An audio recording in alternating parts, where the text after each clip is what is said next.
കഞ്ഞി ടു പാസ്തയിലേക്ക് എല്ലാവർക്കും സ്വാഗതം. ഞാൻ ആദ്യം തന്നെ ഒരു കാര്യം പറയട്ടെ. നമുക്ക് ജോലിയൊക്കെ നേടിത്തരാൻ സഹായിക്കുന്ന ഒരുപാട് നല്ല ഏജൻസികളുണ്ട്. ഞാൻ അവരെക്കുറിച്ചല്ല ഇന്ന് സംസാരിക്കുന്നത്. നമ്മൾ ഡെയിലി ന്യൂസിൽ കാണുന്നില്ലേ? വിസ വാഗ്ദാനം ചെയ്ത് ലക്ഷങ്ങൾ തട്ടിയെന്നൊക്കെ. അങ്ങനെയുള്ള തട്ടിപ്പുകളായ ഏജൻസികളെ കുറിച്ചാണ്. അങ്ങനെ ഒരു ഏജൻസിയുടെ ചതിയിൽ അകപ്പെട്ട ഒരാളാണ് ഞാൻ. അപ്പോൾ എനിക്ക് നിങ്ങളോട് കുറച്ച് കാര്യങ്ങൾ സംസാരിക്കാനുണ്ട്. ഈ ജോലിയായിട്ട് ബന്ധപ്പെട്ട് നമ്മളെ കുറേ ഏജൻസികൾ സമീപിക്കും അല്ലേ? വിദേശത്തേക്ക് കൊണ്ടുപോകാൻ വേണ്ടിയിട്ട് യൂറോപ്പ്, കാനഡ, ഓസ്ട്രേലിയ അങ്ങനെ പല രാജ്യത്തേക്കും കൊണ്ടുപോകാൻ വേണ്ടിയിട്ട് അവർ വെക്കുന്ന കുറേ മോഹ വാഗ്ദാനങ്ങളൊക്കെ ഉണ്ടാവും. അതിലാണ് നമ്മൾ പെട്ടുപോകുന്നത്. അപ്പോൾ ഇങ്ങനെയുള്ള ഏജൻസികൾ നമ്മളെ സമീപിക്കുമ്പോൾ നമ്മൾ ശ്രദ്ധിക്കേണ്ട കുറേ കാര്യങ്ങളുണ്ട്. അതാണ് നിങ്ങൾക്ക് ഞാൻ ഓരോന്നായിട്ട് പറഞ്ഞുതരാൻ പോകുന്നത്. ആദ്യത്തെ ഒരു പ്രധാനപ്പെട്ട കാര്യം എന്ന് പറയുന്നത് നമ്മൾ ഈ ഏജൻസി ഇല്ലേ അവരെക്കുറിച്ച് വ്യക്തമായിട്ട് നമ്മൾ അന്വേഷിക്കണം. അതായത് അവരുടെ എല്ലാ ഡീറ്റെയിൽസും നമ്മൾ കളക്ട് ചെയ്യണം.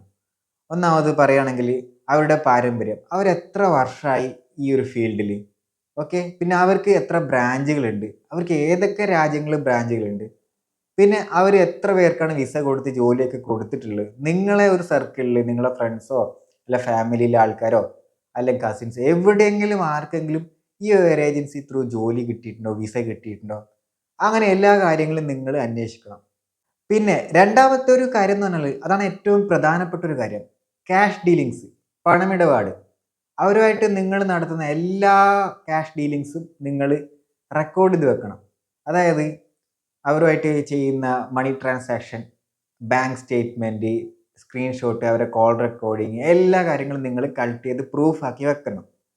പിന്നെ ഈ പൈസ നിങ്ങൾ ഒരിക്കലും ഫുള്ളായിട്ട് കൊടുക്കാൻ പാടില്ല. നിങ്ങളോട് 5 ലക്ഷം പറയുകയാണെങ്കിൽ ആദ്യമേ ഒരു ധാരണയിലെത്തുക, 2.5 ലക്ഷമേ ഞാൻ തരുള്ളൂ, ബാക്കി ഫുൾ വിസ അല്ലെങ്കിൽ ജോലി കിട്ടിയ ശേഷം അവിടെ എത്തിയിട്ട് മാത്രം ഞാൻ നിങ്ങൾക്ക് നൽകുള്ളൂ എന്നുള്ള ഒരു ഉറപ്പ് നിങ്ങളെല്ലാം ധാരണയിലെത്തണം. അതായിരിക്കും ഏറ്റവും നല്ലത്. അല്ലെങ്കിൽ നിങ്ങൾ ഫുൾ എമൗണ്ട് കൊടുത്തു കഴിഞ്ഞാൽ നിങ്ങളെ അവർ ചീറ്റ് ചെയ്യപ്പെട്ട് നമുക്കതിന് വേറെ വഴി ഉണ്ടാവില്ല.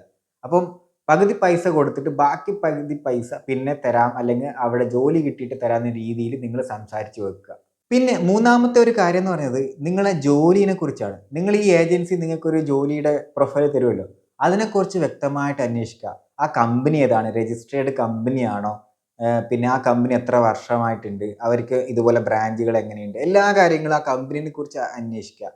പിന്നെ ഈ പറഞ്ഞ അക്കോമഡേഷനും ഫുഡ് ഡീറ്റെയിൽസ് ഒക്കെ അല്ലേ, ചിലപ്പോൾ നിങ്ങൾ അവിടെ എത്തിയിട്ട് പറയും കമ്പനിയുടെ വക അക്കോമഡേഷൻ ഇല്ല, ഫുഡില്ല എന്നൊക്കെ.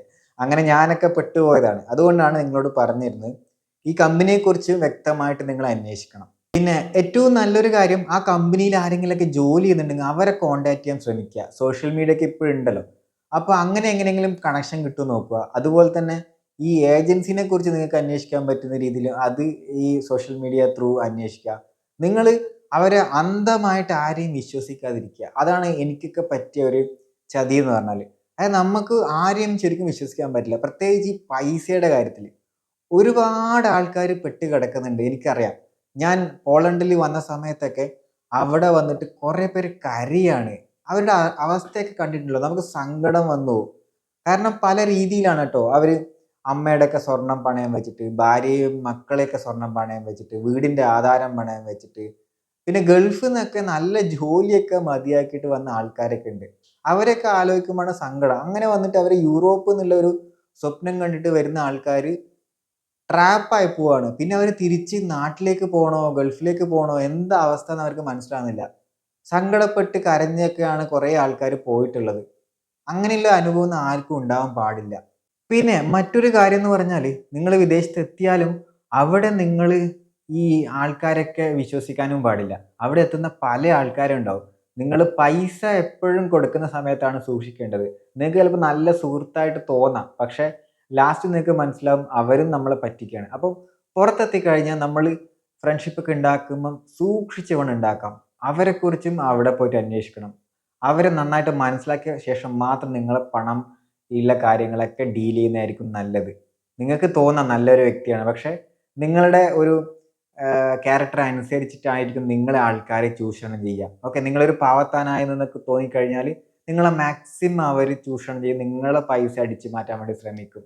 എനിക്ക് അനുഭവമുണ്ട്, അതുകൊണ്ടാണ് ഞാൻ പറഞ്ഞത്. കാരണം എൻ്റെ അനുഭവമാണ് എനിക്ക് കറക്റ്റായിട്ട് നിങ്ങൾക്ക് പറഞ്ഞു തരാൻ സാധിക്കുക. പിന്നെ അവസാനമായിട്ട് ഞാൻ പറയുന്ന ഒരു കാര്യമുണ്ട്. അതായത് ഞാൻ ചിന്തിക്കുന്ന ഒരു കാര്യമുണ്ട്. അതായത് ഈ ഏജൻസി അല്ല ഇങ്ങനെയുള്ള ആൾക്കാരൊക്കെ നമ്മളെ പോലുള്ള ആൾക്കാരെ പറ്റിച്ചിട്ട് എന്താണ് അവർ നേടുന്നത്? പൈസ കിട്ടുമായിരിക്കാം. പക്ഷെ അവർക്കൊരു കൺസിസ്റ്റൻസി ഉണ്ടാവോ? അവർക്ക് ഗ്രോത്ത് ഉണ്ടാവോ?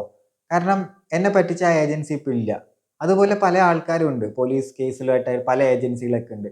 അപ്പൊ അവരെന്താണ് നേടുന്നത്? അവർക്കൊരു കമ്മീഷൻ വെച്ചിട്ട് നേരായ വഴി സ്ട്രെയിറ്റ് ഫോർവേഡ് ആയിട്ട് അവർക്ക് കമ്മീഷൻ വെച്ചിട്ട് ചെയ്യാലോ. ഞാൻ ആലോചിക്കുന്ന ഒരു കാര്യമാണ് കേട്ടോ. അപ്പം അങ്ങനെയൊക്കെ ചെയ്തു കഴിഞ്ഞാൽ അവർക്ക് ബെനിഫിറ്റ് ആണ്. കാരണം അവർ ത്രൂ ഒരുപാട് ആൾക്കാർ വരും. ഇപ്പൊ ഞാൻ രക്ഷപ്പെട്ട് കഴിഞ്ഞാൽ എൻ്റെ ഫ്രണ്ട്സിനെ കൊണ്ടുവരാൻ ഞാൻ ഈ ഏജൻസി തന്നെ സമീപിക്കും. പക്ഷെ ഇവരെയൊക്കെ ഒരു കാര്യം എന്ന് പറഞ്ഞാൽ പെട്ടെന്ന് പൈസ ഉണ്ടാക്കണം, പെട്ടെന്ന് നമുക്ക് ഗ്രോത്ത് ഉണ്ടാക്കണം എന്നുള്ള ചിന്താഗതി കൊണ്ടാണ് ഇങ്ങനെയുള്ള ആൾക്കാരൊക്കെ ചെയ്യുന്നതാണ് എനിക്ക് തോന്നുന്നത്. അപ്പം ഇനിയെങ്കിലും ആരെയും നമ്മൾ പറ്റിക്കാതിരിക്കുക. നേരെ വഴി നിങ്ങൾ പൈസ ഉണ്ടായിക്കോ. അത് നല്ലൊരു മണിയായിരിക്കും, നല്ല പൈസയായിരിക്കും. ഓക്കെ. അപ്പൊ ഇനിയും എൻ്റെ കുറേ എക്സ്പീരിയൻസും കുറേ സ്റ്റോറിയൊക്കെ ഉണ്ട്. ഇതൊക്കെ എൻ്റെ റിയൽ സ്റ്റോറിയാണ്. അപ്പൊ നിങ്ങൾക്ക് ഇതൊക്കെ യൂസ്ഫുൾ ആവുമെന്ന് ഞാൻ വിചാരിക്കുകയാണ്. കാരണം ആരും പറ്റിക്കപ്പെടാൻ പാടില്ല. എല്ലാവരും നന്നാവട്ടെ. അധ്വാനിച്ച് പൈസ ഉണ്ടാക്കി അവനവന്റെ കുടുംബം രക്ഷപ്പെടട്ടെ. എല്ലാവരും നല്ല രീതിയിൽ ലൈഫൊക്കെ എൻജോയ് ചെയ്യട്ടെ. ഒരു ലൈഫല്ലേ ഉള്ളൂ. നമുക്ക് എന്തിനാണ് ഇങ്ങനെ ആൾക്കാരെ പറ്റിച്ചിട്ടൊക്കെ നേടുന്ന പൈസ? നന്നായിട്ട് നമ്മൾ എൻജോയ് ചെയ്യുക. ഓക്കെ. അത്രയേ ഉള്ളൂ. നിങ്ങൾക്ക് ഈ കാര്യങ്ങളൊക്കെ ഉപകാരപ്പെടുകയാണെങ്കിൽ നിങ്ങൾ കൂടെ ഒന്ന് സപ്പോർട്ട് ചെയ്യുക കേട്ടോ. അതായത് സബ്സ്ക്രൈബ് ചെയ്യാത്തവർ ചെയ്യുക, കമൻറ്റ് ചെയ്യുക. നിങ്ങളുടെ അഭിപ്രായങ്ങളൊക്കെ നിങ്ങൾക്ക് കമൻറ്റ് ചെയ്യാമല്ലോ. നിങ്ങളെ പോലെയുള്ള ആൾക്കാർക്ക് ഇതുപോലെ എന്തെങ്കിലും അനുഭവം ഉണ്ടായിട്ടുണ്ടോ? അതുപോലെ തന്നെ നിങ്ങളുടെ സുഹൃത്തുക്കൾക്ക് ഇങ്ങനെ സംഭവിച്ചിട്ടുണ്ടാകും. അതൊക്കെ നിങ്ങൾക്ക് കമൻ്റ് ആയിട്ട് പറയാം. അത് മറ്റുള്ളവർക്കും കാണാൻ കഴിയും. അപ്പോൾ അടുത്തൊരു കുറേ സ്റ്റോറിയും കുറേ കാര്യങ്ങളൊക്കെ ആയിട്ട് ഞാൻ അടുത്ത വീഡിയോയിൽ നമുക്ക് കാണാം. ഓക്കെ. Thank you.